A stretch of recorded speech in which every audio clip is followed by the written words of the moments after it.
Hello అండి, అందరికీ నమస్కారం. వెల్కమ్ టు రాలీస్ కిచెన్. ఈరోజు మనం హెల్దీగా మునగాకు కారం పొడి ఎలా తయారు చేయాలో చూద్దాము.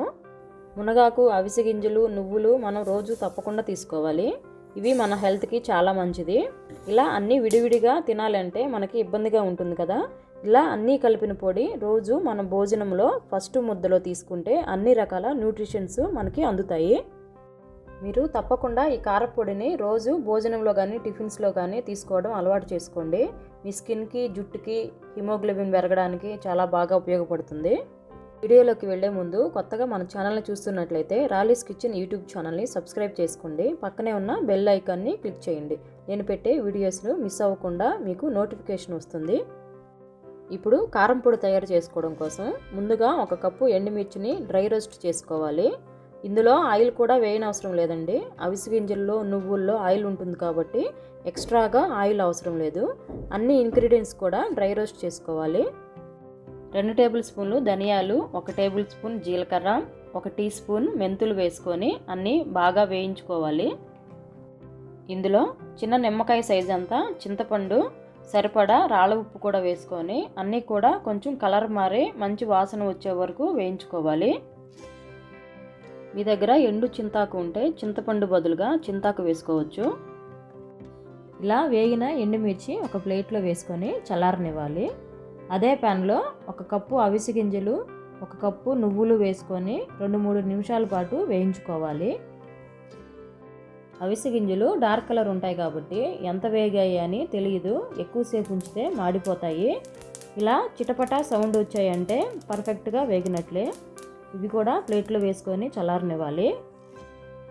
మునగాకును కొమ్మలతో ఉన్నప్పుడు నీళ్ళల్లో ముంచి కడిగి పొడిగుడ్డతో తుడిచి ఇలా నీడలో ఆరబెట్టుకోవాలి. ఇలా ఆరబెట్టుకున్నప్పుడు అందులో ఉన్న పుల్లలు, ఆకులు విడివిడిగా వచ్చేస్తాయి. ఇలా మునగాకును ఎండబెట్టుకొని స్టోర్ చేసుకోవచ్చు.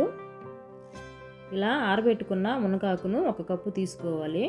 అలానే ఆరబెట్టుకున్న కరివేపాకు కూడా 1 కప్పు తీసుకోవాలి. కరివేపాకు కూడా మన హెల్త్కి చాలా మంచిది. కరివేపాకు, మునగాకు 2 కూడా బాగా వేగే వరకు 2-3 నిమిషాలు వేయించుకోవాలి. ఇలా క్రిస్పీగా సౌండ్ వచ్చిందంటే బాగా పర్ఫెక్ట్గా వేగినట్లు. ఇప్పుడు మిక్సీ జార్లో ముందుగా వేయించిన ఎండుమిర్చి వేసుకొని మెత్తగా గ్రైండ్ చేసుకోవాలి. మిర్చిని ఇలా తుంచితే ఇలా విరిగింది అంటే కరెక్ట్గా ఫ్రై అయినట్లు. లేదంటే మెత్తగా ఉన్నాయంటే మాత్రం మిక్సీలో గ్రైండ్ అవ్వవు. జాగ్రత్తగా చూసుకొని స్టవ్ మీడియంలో పెట్టుకొని స్లోగా ఫ్రై చేసుకోండి. ఇలా గ్రైండ్ చేసుకున్న తర్వాత వేయించిన మునగాకును కూడా వేసి గ్రైండ్ చేసుకోవాలి. తర్వాత ఇందులో ముందుగా వేయించిన అవిసె గింజలు, నువ్వులు కూడా వేసి మెత్తగా గ్రైండ్ చేసుకోవాలి. ఇలా అన్నీ ఒకదాని తర్వాత ఒకటి గ్రైండ్ చేసుకోవాలి. అన్నీ కలిపి ఒకేసారి గ్రైండ్ చేసుకుంటే మాత్రం అవిసె గింజలు, నువ్వులు గ్రైండ్ అవ్వకుండా అలానే ఉండిపోతాయి. కాబట్టి అన్నీ విడివిడిగా గ్రైండ్ చేసుకుంటే బాగా మెత్తగా గ్రైండ్ అవుతాయి. చివరగా ఒక 10 వెల్లుల్లి రబ్బలు కూడా వేసుకొని గ్రైండ్ చేసుకుంటే ఆరోగ్యానికి ఎంతో మేలు చేసే గుమగుమలాడే మునగాకు కారం పొడి రెడీ అయినట్లే. ఎన్నో రకాల న్యూట్రిషన్ వాల్యూస్ ఉండే ఈ మునగాకు, అవిసె గింజలు, నువ్వులు కలిపిన కారం పొడిని మీరు కూడా తప్పకుండా ట్రై చేయండి. మీ ఫ్రెండ్స్కి, రిలేటివ్స్కి ఈ వీడియోని షేర్ చేయండి. ఈ రెసిపీ మీకు ఎలా వచ్చిందో కామెంట్స్లో తెలియపరచండి.